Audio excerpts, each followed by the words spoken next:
বৈশাখ মাসে দমে গরম কুশে তাতা বিরাট রোদ মস্ত দিন 10টার সময় যদি খাই। পুরুলিয়ার পাড়া ব্লকের পরশা গ্রামের প্রখ্যাত হেয়ালি ম্যান ও কমেডিয়ান অকলু মাহাতো আর নেই।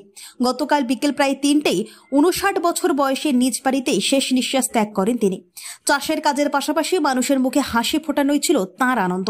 নিজ হাতে লিখতেন হেয়ালি, বলতেন অসংখ্য কমেডি, যেগুলো ভাইরাল হয়ে ছড়িয়ে পড়েছিল পুরুলিয়ার সমাজ মাধ্যমে। আর সকাল থেকে সন্ধ্যা তো এরকম বইতে থাকে ধোঁকা। বৈশাখ পানি তারপরে যখন আসে জ্যৈষ্ঠ মাস, অল্প স্বল্প সন্ধ্যাবেলায় মেঘে দেয় আস চাষায় প্রায় 2 দিনের কাজ, গোবর চলা, ধান ফেলা, নানা ধরনের কাজ এই করতে করতে চলে আসে কিন্তু ঝরে আষাঢ় মাসে গামছা পুরি যত চাষা লাগে চাষের কাজে জাবর দিতে বড় মজা বহাল ক্ষেতের মাঝে মাটি কাটে কাদা ঘেঁটে শ্রাবণের শেষকে যখন কোনো রকম হয়ে যায় চাষ, ফাইড়ে চলে আসে ভোকের দিন সেই ভাদর মাসে জনহার কিন্তু কদম আর আড্ডাটা খায় ডরে এক বিত্তা পেটটা তখন কিছু নাই আর ভরে। আশ্বিন মাসে কি বলবো দুঃখের কথা, ঘর থাকা নাই, মার মেয়া ছেলে পয়সা খুঁজে দুর্গা পূজার চাঁড়। অবশেষে কার্তিক মাস এসে পাকে যদি 2টি ধান দেখে তখন আর মন মানামাই কাঁচা ডেমাই কাটে আন। তারপরে যখন আঘন মাস আসে শুরু হয়ে যায় কাটাকাটি, তারপরে হয় চালাচালি, তারপরে আসে ওই ঠাকুর মেয়ে আনার পালি।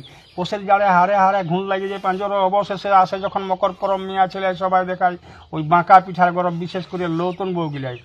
পয়লা মাঘে বাসি ভাত আর বাসি পিঠার খেলা খাইয়ে দাঁড়িয়ে ঘুরতে থাকো ফুট পাইতা মেলা।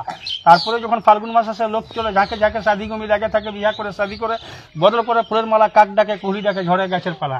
আবার যখন চৈত মাস আসে রোদ করে ঝাঁ সন্ধ্যা হলে নাগাড়া বাজে আমাদের এই পুরুলিয়া জেলায় গেদ্দা গুড়ুম ঝাঁ, গেদ্দা গুড়ুম ঝাঁ, গেদ্দা গুড়ুম ঝাঁ। তো পাড়া গাঁয়ের ছেলে আমি এমনি কাটি কাল বলে তো শোনান দিলি, ইয়ার মধ্যে বাকি কিছু নাই। এটাই আমাদের 12 মাসের হাল।